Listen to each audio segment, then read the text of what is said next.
विक्रम सारे परिंदे लैके आने मार्केट चो सारे आज़ाद करते हैं सारे लोग आज़ाद कराते हैं परिंदे जो वो है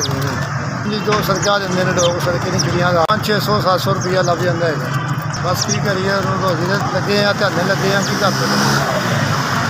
बच्चों ढिड तो पालना है कि नहीं हम की कर सकते असल 4 बच्चे ने सर की करिए हम किस तरह गुजारा करने अल्लाह की डोरी सुटी हुई है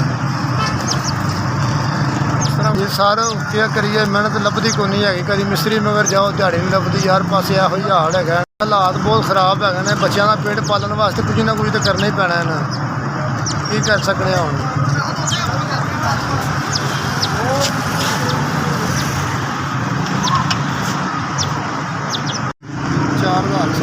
4,000 रुपया सर मेहरबानी जनाब थोड़ी सर मेहरबानी राजी हाँ सर राजी हाँ मेहरबानी जनाब मेहरबानी सुबह का आया अस 400-500 रुपया कमाया थोड़ी बड़ी मेहरबानी बच्चों के काम आएगा तुसा मैं 4,000 रुपया दिता मैं अपने बच्चों का राशन पा लाँगा अल्लाह जिन्हें भी दिता अल्लाह बहुता देवे जी जनाब अल्लाह तला इजाद में खुश रखे